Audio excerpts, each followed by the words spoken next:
Je m'appelle Sandra, j'ai 42 ans, je suis auxiliaire de vie depuis 2012, depuis le début de ma carrière. Je m'appelle Céline, j'ai 31 ans. Mon métier en tant qu'auxiliaire de vie découle d'une réorientation professionnelle. Je suis entrée au CRIFAD, j'ai fait une formation d'1 an et j'ai été diplômée. Mon parcours de formation, j'ai travaillé dans la coiffure et je suis arrivée chez qui m'ont formée au sein de la société directement. On intervient sur la journée. Ça commence le matin par les toilettes, les aides au petit déjeuner. Ensuite, nous avons les aides au repas, les accompagnements pour les courses, les accompagnements pour les rendez-vous médicaux, l'échange, les goûters, les couchers. J'arrive chez les gens, je viens prendre des nouvelles de mes bénéficiaires, je me prépare, je m'installe et ensuite j'entretiens leur maison, leur linge, je fais leurs courses, voilà. Même si sur le terrain on est seul, il faut savoir que nous avons toute une équipe derrière nous. Nous travaillons avec nos collègues, nous avons nos petits boîtiers sur lesquels nous échangeons des messages, où on se donne toutes les dernières nouveautés sur les patients, les pathologies.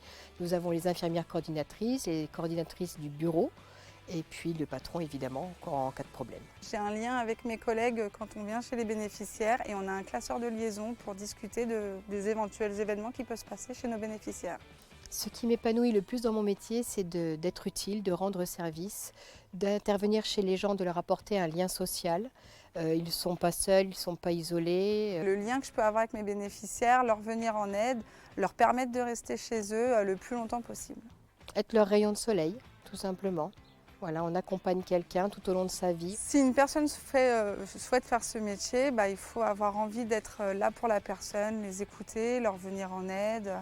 Être présent, on est un peu à un lien qui les tient. Donc c'est important d'être là pour eux.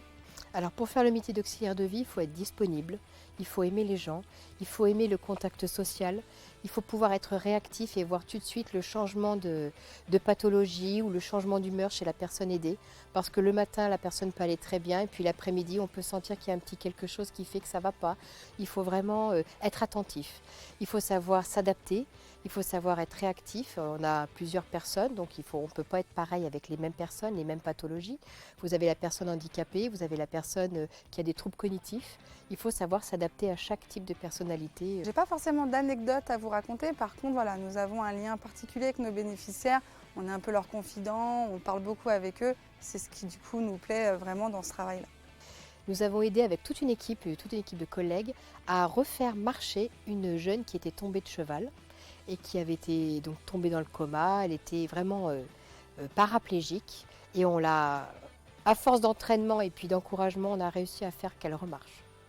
Alors que le médecin disait que c'était perdu. Et la gamine avait 19 ans. Et ça, c'est notre plus belle victoire.